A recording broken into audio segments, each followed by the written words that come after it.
This episode is sponsored by BetterHelp. October 10th is World Mental Health Day, and this year we're saying thank you, therapists. BetterHelp therapists have helped over 5 million people worldwide on their mental health journeys. That's millions of stories, millions of journeys, and behind every one is a therapist who showed up, listened, and helped someone take a step forward.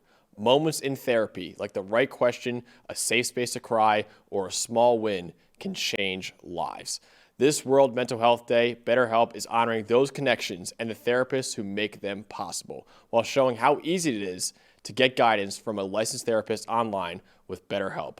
With over 30,000 therapists, BetterHelp is the world's largest online therapy platform, having served over 5 million people globally. And it works with an average rating of 4.9 out of 5 for a live session based on over 1.7 million client reviews. This World Mental Health Day, we're celebrating the therapists who've helped millions of people take a step forward.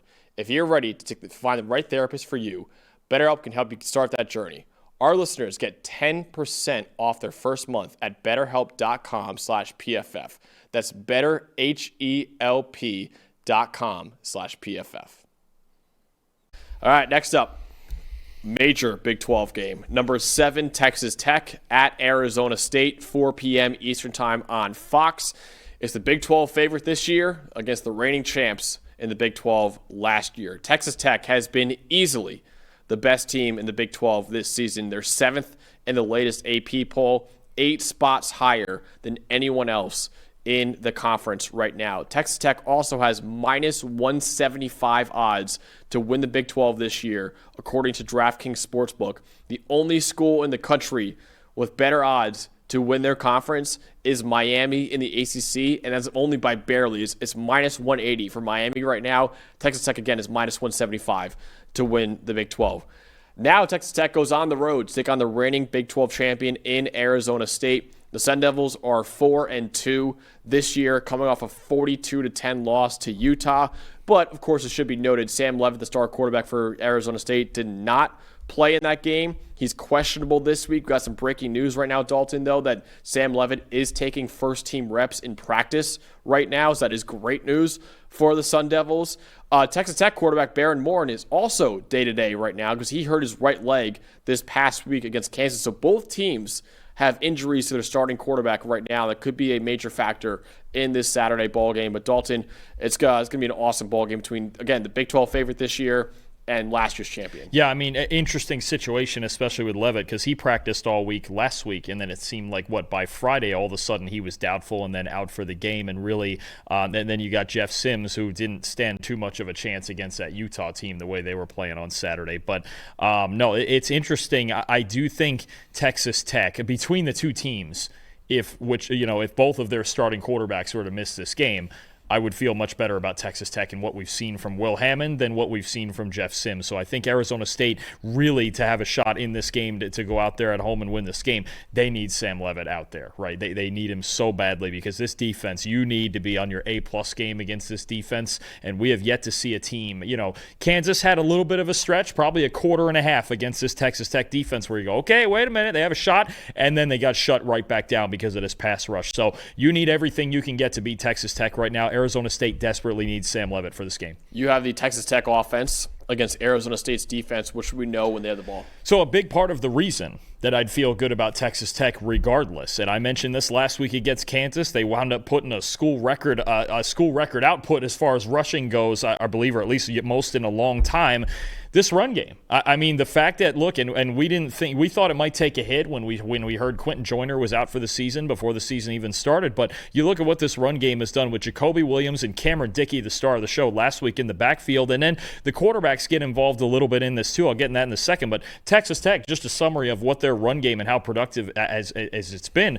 7th in the nation in rushing grade, 12th in yards per carry, 11th in yards after contact per carry, 12th in explosive run rate. By all means, you go with those numbers, that's pretty basic. They're a top 12 running game in college football, which is pretty darn good considering the weapons they still have on the outside. And then you look at a top 5 defense in college football too. They got a little bit of everything, but a couple of things with this run game. One, it's not all that complicated. Ton of inside zone. Little bit of counter, they'll pull the guards around some. The other thing I think to keep an eye on, Terrence Carter. I know we saw the Louisiana transfer at tight end. We talk about him a lot with his receiving ability and his ability to win after the catch, right? He's been outstanding as a blocker this year, and there's a lot of these plays where if you want to know where the football's going, it's behind Terrence Carter, and even if you know it's coming, he's a lot better blocker than I thought he was. They get Carter and these tight ends on the field sometimes, and they really start mauling you with extra guys. So the other big factor, too, I think, if it's Will Hammond, I've got an interesting stat for you here. This year, when Baron Morton's on the field, Texas Tech runs for 5.3 yards a carry. Pretty solid, right? We don't hate that at all. 5.3 solid. When Will Hammond is on the field, and I mentioned this to you when we were watching them against Utah, I said I would leave him in there because you can feel the effect of having a little bit better athlete. When Will Hammond is on the field, they run for 7.5 yards a carry. So if Hammond does have to play, and we saw this last week against Kansas. Neither of them threw the ball particularly great against Kansas. It is what it is, right? And especially for Hammond, tough spot coming in as a backup again. But the run game gets even better when Hammond's on the field because he's a better athlete, and the option game here matters more, and the design keep game matters more with than it would with Morton. I think they could win. They could win this game with either quarterback. I think that is possible, more so than Arizona State could win with their backup because Hammond, and even Hammond, I think even in a Wildcat situation, you can put him in there and give you option looks. This run game has got options, and they're really productive and they're really good up front. Yeah, I'm looking at Arizona State and just really whether or not Sam Lev is able to go in this game. That really is a determining factor on whether Arizona State even has a chance to beat Texas Tech in this game. He missed last week's game against Utah, and the Sun Devils only put up 10 points on the Utes on offense. His backup, Jeff Sims, only completed 47% of his passes in the rain with only a 55.1 passing grade against Utah in that game too. Yes, it was pouring. There's a lot of awful conditions in that game too, but it's hard to just blame that for Jeff Sims struggling in that game because he's never even had a 60 passing grade in any of his 5 prior seasons either in college football. It's kind of who Jeff Sims is, honestly, right now. Sam Levitt was taking first-team reps, though, in practice this week, so hopefully Sam Levitt may be ready to go for this Saturday against Texas Tech. But even if Sam Levitt is back, how close he is to being 100% will also be a major question mark in this game because he was seen wearing a boot on his right foot last week against Utah. He'll need his elite mobility this week against Texas Tech's defense. Right now, the Red Raiders lead the nation with a 92.2 team pass rush grade and a 96.4 run defense grade this year. And they also lead the Power 4 with a 92.9 coverage grade. So the best pass rush grade, the best run defense grade in the country, and the best coverage grade in the Power 4, and I believe second in the nation in coverage grade this year.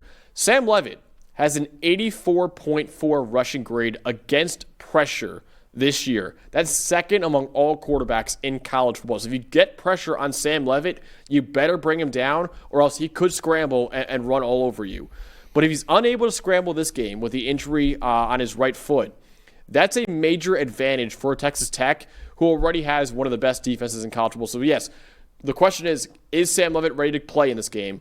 Second question is, okay, what does the mobility look like in this game? Because he's going to need to run against the Texas Tech defense. Oh, I mean, you've got, we talk so much about Ruben Bain and Akeem Mesidor for Miami. Look, Romello Height and David Bailey are 2 and 3 and in PFF grade in the country for defensive ends. Just ridiculous stuff they're putting out. I mean, you just look at what they're doing. So you've got 2 of the 3 best edge defenders in college football. You've got the highest graded linebacker in college football, and you've got a very much improved coverage unit that staggered a bit last week against Kansas, but found it again. And then again, the run game on Texas Tech's offensive side really started to control the pace again. But no, you need, if you're going to beat this Texas Tech team, especially offensively, you need everything you've got. And you need Sam Levitt at something close to 100%. You need the adrenaline shot. You need something there because it is going to take a heroic effort from Levitt, even if he is 100%. And if he's not, boy, you start to worry a little bit. If he can't run and if he's only sitting in the pocket back there, he's in big trouble. This Texas Tech defense is, I think, far and away the best unit that any team has in the Big 12. Yep. On either side of the ball. So it's going to take everything they've got. And Levitt, he's got to be out there. But again, we won't know this till later in the week. He practiced last week, and then he was doubtful, and then he was out. we'll see what happens this time around. Yeah, like I said, if his mobility is compromised in this game, he's only a pocket passer against Texas Tech, they're in big, big trouble. With those two, Romello Height and David Bailey, who I think both could be first-round picks at edge rusher in the draft, are right now, like Dalton said, second and third in PFF grade this year, only behind Ruben Bain among edge rushers. I know Skylar Gill-Howard suffered a really bad injury, but even the D tackles that Texas Tech has are really, really good too. Sam Leavitt needs his mobility in this game. So you need him out there, and you also need him very mobile in this one too for him to run around and make some heroic plays. This is the game. We've talked a lot about Dalton and Sam Leavitt playing too much hero ball for them.